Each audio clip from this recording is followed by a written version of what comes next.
Hello children, class 3, subject Bengali, chapter কবিতা সার্থক জনম আমার। কবিতার নাম সার্থক জনম আমার। কবির নাম রবীন্দ্রনাথ ঠাকুর।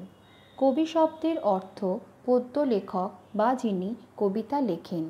সার্থক জনম আমার কবিতাটির মূল বিষয়বস্তু হল দেশের প্রতি কবির ভালোবাসা।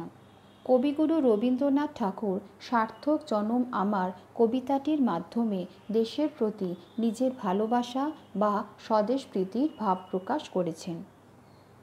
ভাবার্থ: সার্থক জনম আমার জন্মেছি এই দেশে, সার্থক জনম মাগো তোমায় ভালোবেসে। কবিগুরু রবীন্দ্রনাথ ঠাকুর কবিতার শুরুতে মাতৃভূমি মানে ভারতবর্ষকে কৃতজ্ঞতা জানিয়েছেন, কারণ তিনি এদেশে জন্মগ্রহণ করতে পেরেছেন এবং মায়ের মতো দেশকে ভালোবাসা দিতে পেরেছেন বলে। জানি নে তোর ধনরতন আছে কিনা রানীর মতন, শুধু জানি আমার অঙ্গ জুড়ায় তোমার ছায়ায় এসে। কবি জানতে চায় না যে তার মায়ের রানীর মতো কোনো ধনরতন বা সম্পদ আছে কিনা। তিনি শুধু এটা জানেন যে তিনি তার মায়ের মাটির উপরে তরুতলের ছায়াতলে এসে শান্তি পান। কোন বনেতে জানি নে ফুল গন্ধে এমন করে আকুল, কোন গগনে ওঠে রে চাঁদ এমন হাসি হেসে।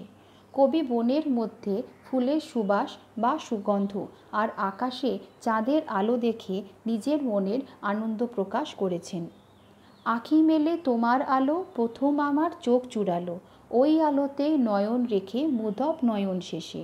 কবি ইচ্ছা প্রকাশ করেছেন যে জন্ম নেবার পর শৈশবে তিনি যেমন এদেশের আলোতে চোখ মেলেছেন, ঠিক তেমনই যেন এই আলোতেই চোখ বন্ধ করে তার জীবনের শেষ নিঃশ্বাস তিনি ত্যাগ করতে পারেন। Thank you children.